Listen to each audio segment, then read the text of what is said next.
Policy बाजार पर 1 करोड़ रुपए का टर्म लाइफ इंश्योरेंस केवल 450 रुपए महीने से शुरू।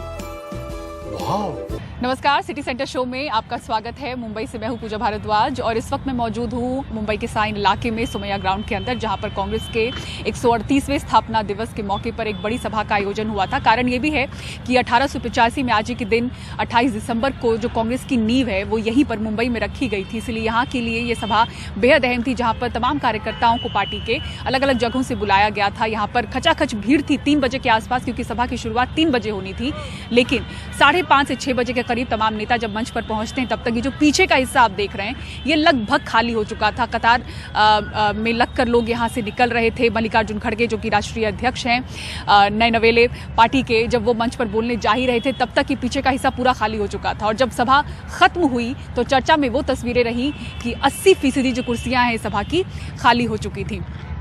कारण ये भी हो सकता है कि अपने निर्धारित समय से बहुत देरी से सभा शुरू हुई तो लोग इंतजार नहीं कर पाए, लेकिन चूंकि ये एक इलेक्शन रैली नहीं थी जिसमें आम लोग भी जुड़ जाते हैं, इसमें कार्यकर्ताओं को बुलाया गया था, तो उनकी गैर मौजूदगी तस्वीरों में बनी रही। तो चलिए इसी जानकारी के साथ हम शो की शुरुआत करते हैं और सबसे पहले आपको हम खबर दिखाते हैं उत्तर प्रदेश की, जहां का एक वायरल जो वीडियो है उसे देखते हुए कुछ लोग हंस भी रहे हैं, कुछ लोग गुस्सा भी कर रहे हैं और सवाल पूछ रहे हैं कि अपनी पीठ जो थपथपाती है यूपी पुलिस कानून व्यवस्था को लेकर, आखिर आपात स्थिति से निपटने के लिए उसकी तैयारी इतनी खराब क्यों है। सौरभ शुक्ला की रिपोर्ट देखिए। बंदूक में गोली कहां से डाली जाती है, यूपी पुलिस से पूछिए। संत कबीर नगर जिले की पुलिस ने गोली का रास्ता बदल दिया। डीआईजी बस्ती आरके भारद्वाज संत कबीर नगर जिले की कोतवाली में निरीक्षण करने पहुंचे थे। डीआईजी साहब ने थाने का निरीक्षण करने के बाद दरोगा साहब लोगों का इम्तिहान लिया। कहा, चलाकर दिखाइए दंगा निरोधक बंदूक। तो दरोगा जी ने कारतूस डालने की सही जगह छोड़कर नली के रास्ते से ही कारतूस घुसा दी और बंदूक तान दी फायर करने के अंदाज में। लेकिन दरोगा जी का आविष्कार देखकर डीआईजी साहब ने दरोगा जी को तुरंत रोक दिया। आसपास खड़े बाकी पुलिस वाले हंसने लगे। डीआईजी साहब से पूछा गया इस कारनामे के बारे में तो लीपापोती करने लगे। कोतवाली के अंदर में जो भी निरीक्षण के अंदर में खामियां मिली हैं वो खामियां कहीं ना कहीं ट्रेनिंग या रिहर्सल न होने का ही नतीजा था। और हम लोग ये रिहर्सल और प्रैक्टिस उन परिस्थिति के लिए करते हैं जो भविष्य में कभी भी हो सकती है। हमने ये प्रैक्टिस इस चीज के लिए कराई थी कि अगर विषम परिस्थिति भविष्य में अगर होती है तो हम उसके लिए कितना तैयार हैं। जो कमी आई है उसी चीज की कमी को अब हम लोग पूरा करेंगे with rehearsal, with proper training, जो कि पहले नहीं हुई थी। और मुझे पूरा विश्वास है कि अगले निरीक्षण के अंदर में हमें ये कमी नहीं मिलेगी।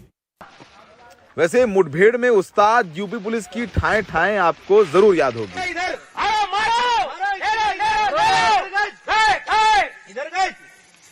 उस ठाएं ठाएं के बाद ये नया आविष्कार है। इस वीडियो के वायरल होने के बाद सपा ने भी यूपी पुलिस पर तंज कसा। सपा ने आधिकारिक हैंडल से ट्वीट कर कहा कि योगी जी की पुलिस को बंदूक में गोली डालनी भी नहीं आती। यूपी पुलिस बंदूक की नली से डाल रही गोली, चरम पर अज्ञानता। भाजपा सरकार में गरीबों निर्दोषों का उत्पीड़न करने वाली अनुशासनहीन पुलिस के एसआई को बंदूक चलाना भी नहीं आता। शर्मनाक। ऐसे पुलिसकर्मियों से बेहतर होगी पुलिस फोर्स। यूपी पुलिस पूरा मनोरंजन भी करती है, रक्षा करे ना करे मनोरंजन जरूर करती है। कभी ठाएं ठाएं मुंह से बोल के एनकाउंटर करती है, तो कभी सोचिए कि ऊपर से गोली डाल करके गोली चलाने चले जा रहे थे दरोगा साहब। सोचिए दरोगा है वो, क्या ट्रेनिंग रही होगी। तो फिलहाल छुट्टियों का मौसम है, नया साल आने वाला है, तो आप भी ये स्टोरी देखिए और मनोरंजन करिए। सहयोगी मनोज कुमार के साथ सौरभ शुक्ला, एनडीटीवी इंडिया। और भाई ये बात करते हैं टीवी एक्ट्रेस तुनिशा शर्मा के खुदकुशी मामले की। खुदकुशी के लिए उकसाने के आरोप में गिरफ्तार एक्टर शिजान खान की पुलिस हिरासत 30 दिसंबर तक के लिए बढ़ा दी गई है। पुलिस ने अदालत को बताया है कि शिजान खान ने खुदकुशी वाले दिन अपनी एक सीक्रेट गर्लफ्रेंड से करीब 1.5 घंटे तक के लिए बात की थी, चैट किया था, जिसे बाद में डिलीट कर दिया था। इसकी जांच होनी है। सुनील सिंह की रिपोर्ट देखिए। तुनिशा को खुदकुशी के लिए उकसाने का आरोपी शिजान खान अब 30 दिसंबर तक पुलिस हिरासत में रहेगा। पुलिस ने अदालत को बताया कि शिजान की दोस्त की पहचान हो गई है और उससे करीब 1.5 घंटे चली बातचीत को सृजान ने डिलीट कर दिया है। पुलिस ने रिमांड के लिए आधार में रखा कि उनके व्हाट्सएप चैट्स और बाकी डेटास जो उन्होंने निकाले, दैट आर अराउंड 300 पेजेस के चैट्स है, वो भी सिर्फ तनिष्का और सृजान के बीच के हैं।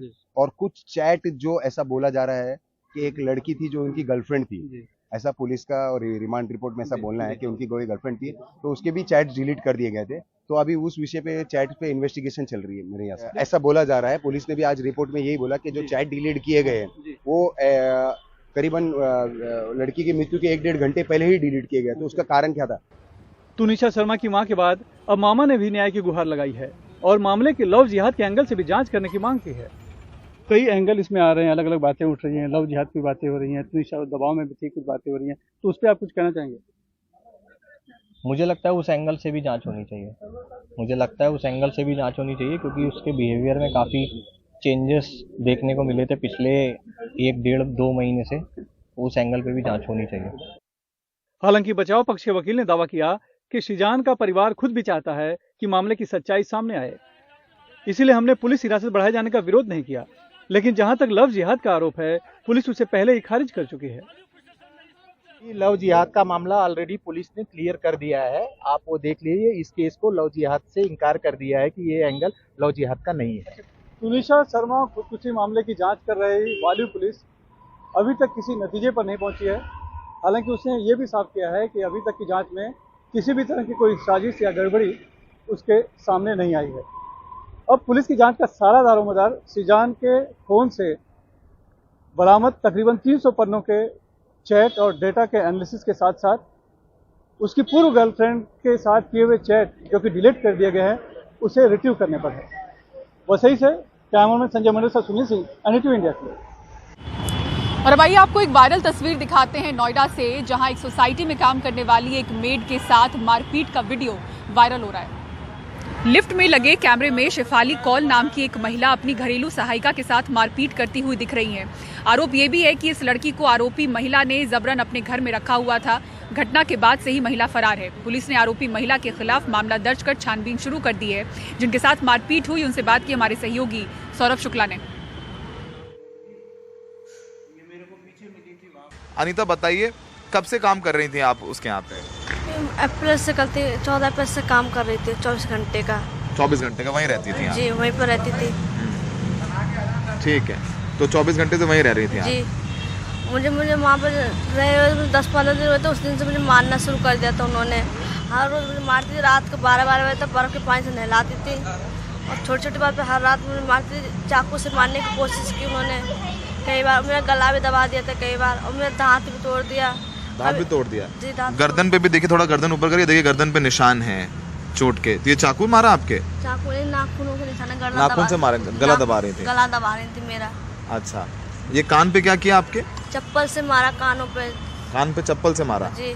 तो 26 दिसंबर को आपने भागने की कोशिश की? जी भागने की कोशिश होती। मैंने गुड़ की पट्टी खा ली थी थोड़ी सी और बोली तो सुबह उठ तुझे तेरा मुँह गैस पे जला के ऊपर से फेंक दी, तुझे तब पता चलेगा दूसरे की चीज़ खाने पे। तभी मैंने ऊपर से फेंक दी कि धमकी दी। मेरे को डर गई थी रात में, तो मैंने चुन्नी बांध के नीचे कूद गई थी। चुन्नी बांधी आपने? कितनी चुन्नी बांधी? ये गिनी नहीं तो चुन्नी 6-7 चुन्नी से नीचे। तो आप तीसरी मंजिल से नीचे? 4 मंजिल से नीचे कूदी। 4 मंजिल से आपने रस्सी बंधी और फिर वहां से नीचे कूदी। और आपको डर लगा क्योंकि आपने गुड़ की पट्टी खा ली थी, इसलिए पीटा इसने और बोला सुबह तुझे जला दूंगी और नीचे फेंकूंगी। आप डर गई थी? जी डर गई थी। सुबह बोली तो जला दूंगी, नीचे फेंक दूंगी, तुझे तो पता चलेगा।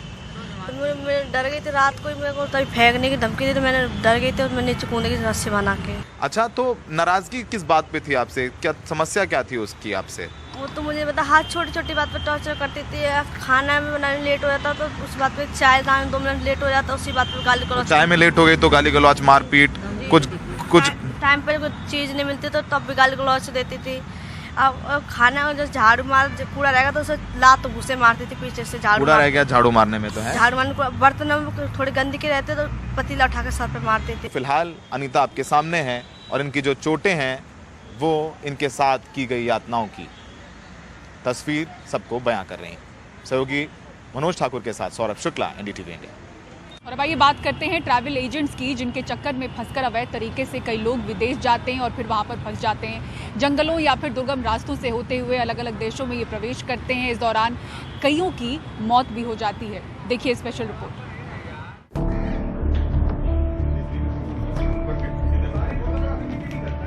16 मार्च को फर्जी वीजा पर पेरिस जा रहे सुच्चा सिंह, सुरजीत और अमनदीप सिंह नाम के 3 यात्रियों को एयरपोर्ट पुलिस ने गिरफ्तार किया।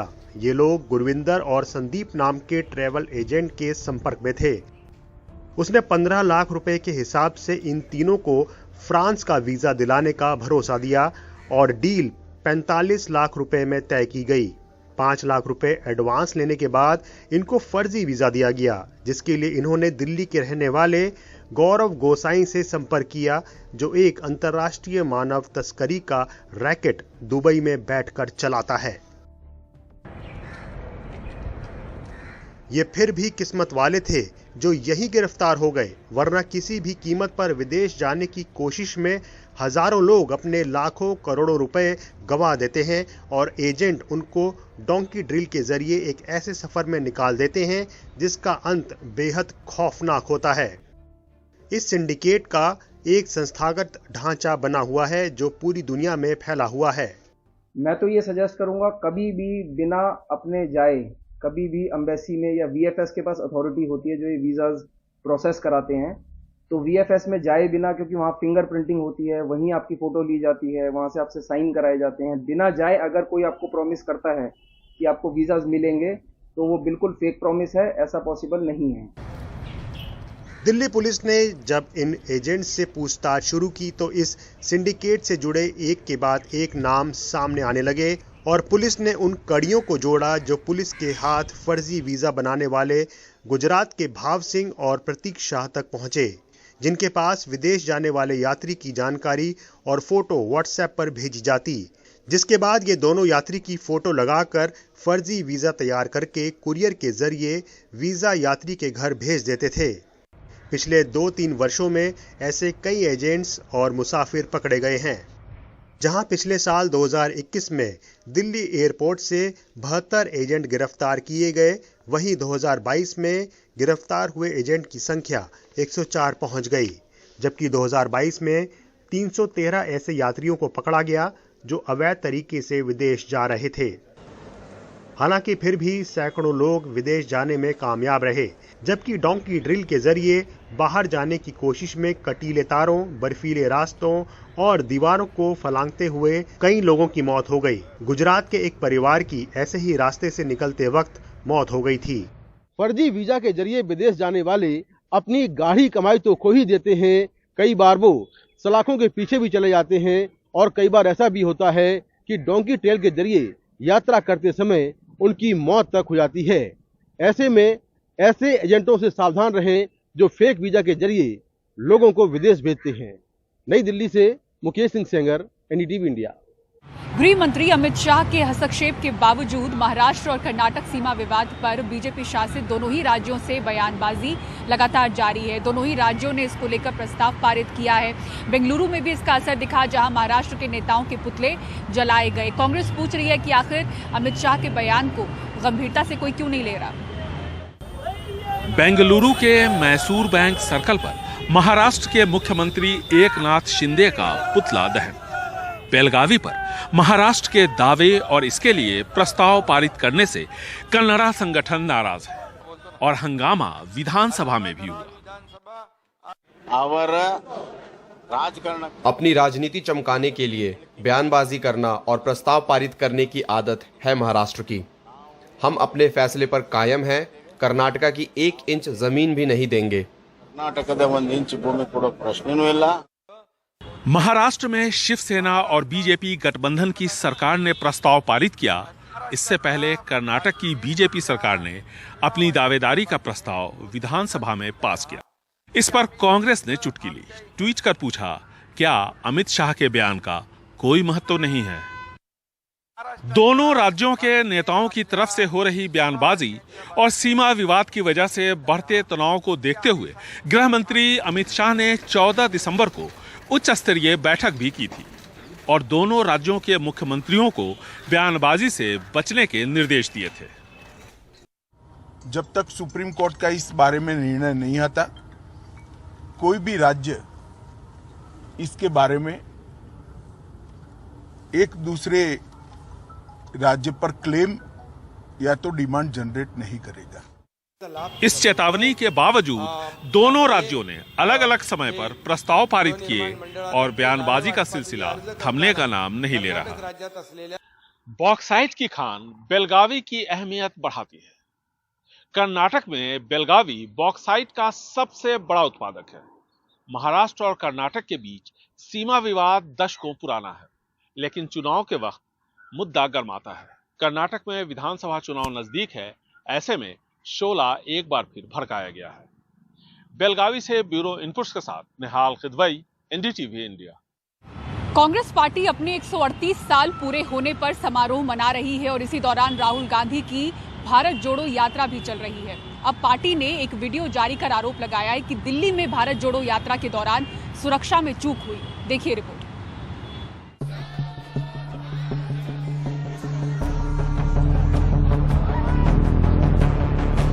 रोकने का षड्यंत्र है, भारत जोड़ो यात्रा को बदनाम करने का षड्यंत्र है। दिल्ली में कांग्रेस की भारत जोड़ो यात्रा, वीडियो में राहुल गांधी का सुरक्षा घेरा टूटता नजर आ रहा है। वह भी तब जब कांग्रेस के राहुल गांधी को Z+ सिक्योरिटी मिली हुई है।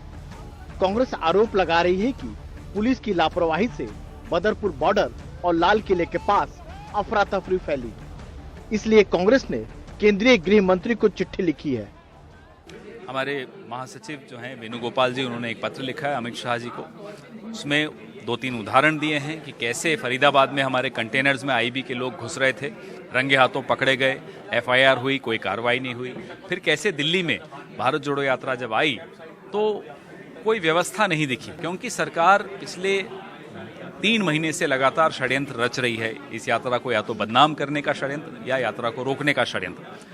तो इसलिए शक होता है सरकार की नीयत पर। सुरक्षा में कोई चूक हुई नहीं है ना होने। उधर बीजेपी ने राहुल पर ही अपनी सुरक्षा को लेकर लापरवाह रहने का आरोप लगाया है। उसके मुताबिक सुरक्षा में कोई कोताही नहीं बरती गई। सुरक्षा में कोई चूक हुई नहीं है ना होने दी जाएगी। सवाल है जो लोग प्रोटेक्टी हैं उनको खुद भी नियमों का ध्यान रखना चाहिए। ऐसे इतनी यात्रा चली है, जितनी भी सुरक्षा दी जाती है वो उससे ज्यादा दी गई है। आगे भी ध्यान रखा जाएगा। इससे पहले कांग्रेस मुख्यालय में पार्टी का 138वां स्थापना दिवस समारोह मनाया गया। पार्टी अध्यक्ष मल्लिकार्जुन खड़गे ने झंडा फहराया। कहा कि राहुल की भारत जोड़ो यात्रा ने कांग्रेस के लिए संजीवनी का काम किया है। इससे बीजेपी घबरा गई है। राहुल गांधी जी की भारत जोड़ो यात्रा में इसकी शुरुआत हो चुकी है। देश भर में फैल हमारे करोड़ों कार्यकर्ताओं को एक बार फिर से संजीवनी मिली है।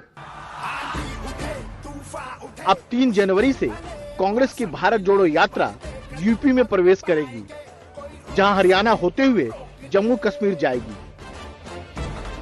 यह सही है कि कांग्रेस पार्टी अपने सबसे बुरे दौर से गुजर रही है, लेकिन आगे का रास्ता भी यहीं से निकलेगा। नेताओं को आत्ममंथन करना होगा कि आखिर गलती कहां हुई और कैसे पिछली गलतियों से सबक लेकर आगे बढ़ना है। नई दिल्ली में कैमरामैन मुरसलीन के साथ राजीव रंजन, NDTV इंडिया।